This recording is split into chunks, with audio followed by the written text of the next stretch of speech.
नमस्कार दोस्तों, stock market studies में फिर से एक बार आपको बहुत-बहुत स्वागत है। तो आज मैं एक ऐसे कंपनीज़ के बारे में बात करूँगा, जो फ्यूचर में एक अच्छा खासा बड़ा धमाका दे सकते हैं।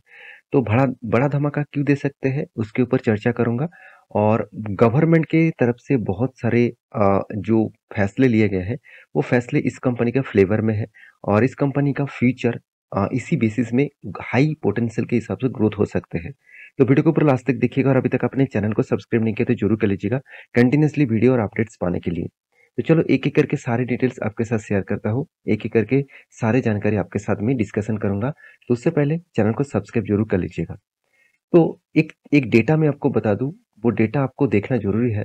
वो डेटा क्या है? ध्यान दीजिएगा कि यहाँ पे बताया जा रहा है कि इन द मेन टाइम आप देखेंगे द रोल आउट प्लान आप देख सकते हैं शुगर प्लान जो है ऑल ओवर इंडिया में वो अभी फिलहाल के लिए जिस तरीके से ग्रोथ हो रहा था मतलब शुगर जो कंपनीज है उसका जिस तरीके से ग्रोथ हो रहा था वो बहुत तेजी से ग्रोथ होने वाला है।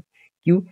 क्योंकि बताया जा रहा है कि 2025 तक जितने सारे व्हीकल्स हैं वो सारे व्हीकल्स में क्या करने वाले हैं, शुगर से बने हुए जो इथेनॉल है वो इथेनॉल को यूज करेंगे और इथेनॉल फ्यूल जो है वो इसको यूज किया जाएगा और उसका जो डिमांड है एस्टिमेट किया जा रहा है कि टोटल डिमांड 1016 करोड़ का टोटल फिगर आउट यहाँ पे होने वाला है।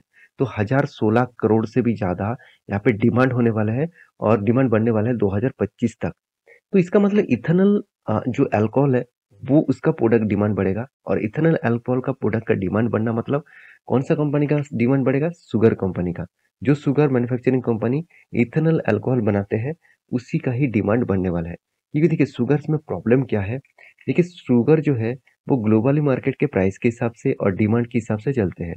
देखिए शुगर ज़्यादा अगर मैन्युफैक्चरिंग हो जाए तो उसका कुछ मतलब फायदा नहीं होता, उल्टा जो कंपनीज है, जो कंपनी का ओनर है उसको लॉसेस हो जाता क्योंकि उसका शुगर के अलावा दूसरे कुछ जगह पे यूज नहीं होता। तो अभी शुगर जितना भी मैन्युफैक्चरिंग हो, गवर्नमेंट ये बता रहा है कि आपको ज्यादा मैन्युफैक्चरिंग करना पड़ेगा क्योंकि इथेनॉल के हिसाब से वो मार्केट में सेल मतलब खुद खरीदारी करेंगे। तो इसका मतलब इथेनॉल का जो डिमांड है उसको बढ़ने वाला है और उस बेसिस में ये सारे कंपनीज का ग्रोथ होगा जो मतलब शुगर कंपनी इथेनॉल्स बनाते हैं। एक रिपोर्ट के माध्यम से ये भी बताया जा रहा है कि नितिन गडकरी जी उन्होंने ये भी कहा कि working on policies for setting up ethanol pumps.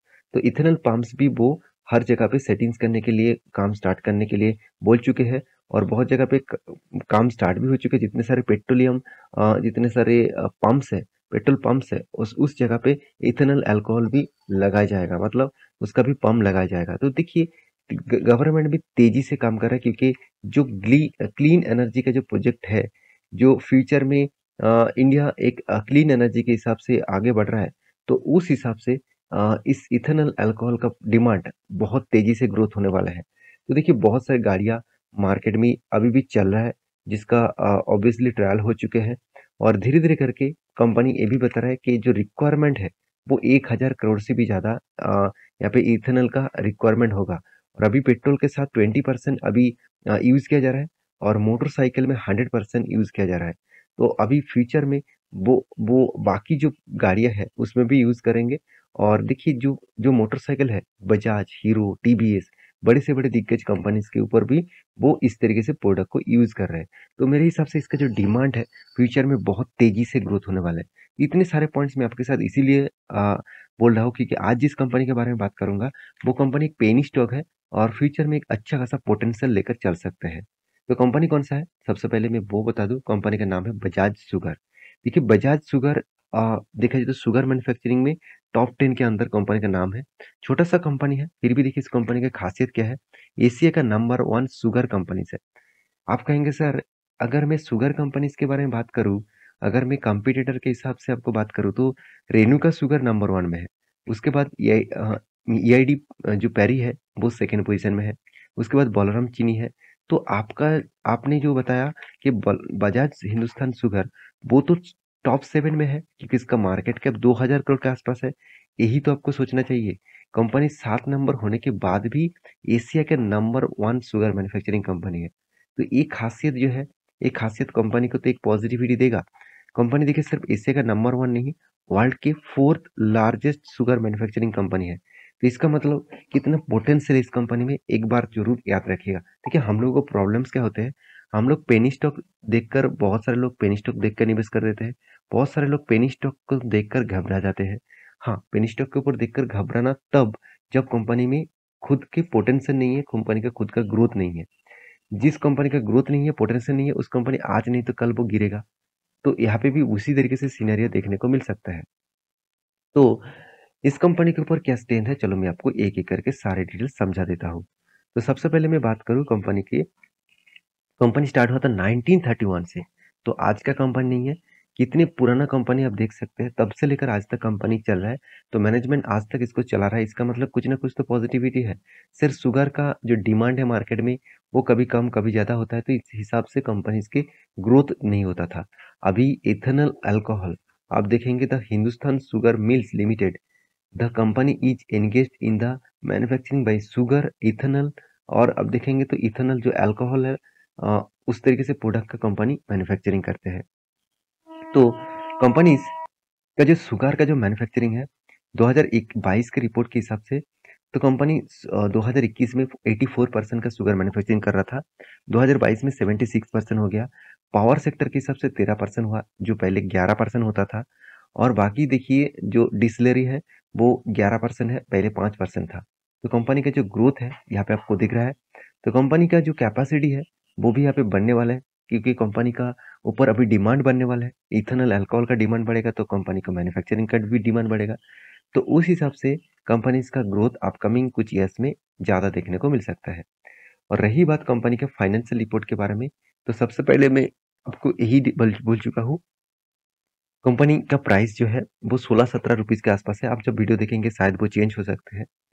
तो कंपनी का मार्केट कैप 2000 करोड़ के आसपास है। Return of equity, return of capital employed में उतना कुछ खासियत नहीं है। यहाँ पे वीकनेस है, देखिए ये वीकनेस तब होता है जब शेयर का करेक्शन देखने को मिलता है। जब शेयर भागने लग जाते हैं तब return of equity, return of capital employed अच्छा खासा हो ही जाता है। तो कंपनी का एनुअल इनकम आज नेगेटिव में है, और कंपनी का डेप भी देखिए 1% के आसपास है। ये डेप्थ ज़्यादा होना, इनकम कम होना, ये आपको यही बताते हैं कि कंपनी के जो जो मतलब जो स्ट्रेंथ है, वो स्ट्रेंथ अभी वीकनेस में है, और फ्यूचर में वो वीकनेस खत्म भी हो सकते हैं अगर जिस तरीके से डिमांड गवर्नमेंट ने किया है।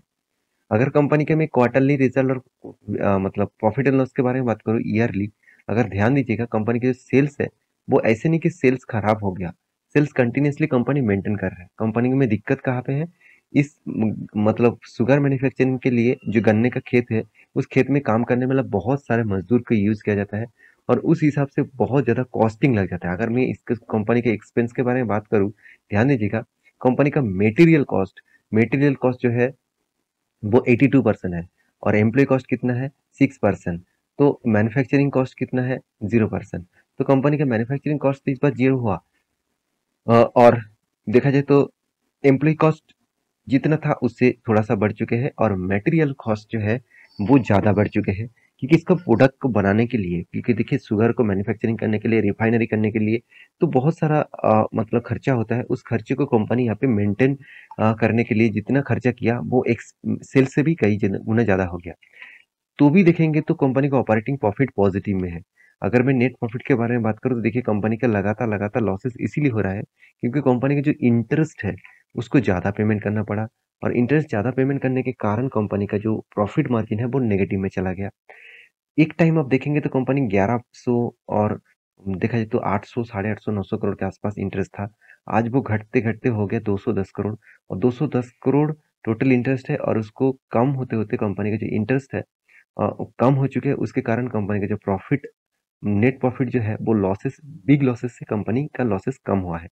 ये सारे पॉइंट यही मेजर करते हैं कि कंपनी में अपकमिंग ईयर्स में अगर इथेनॉल का डिमांड बढ़ गया तो इस कंपनी में ग्रोथ पीक लेवल में आपको देखने को मिलेगा।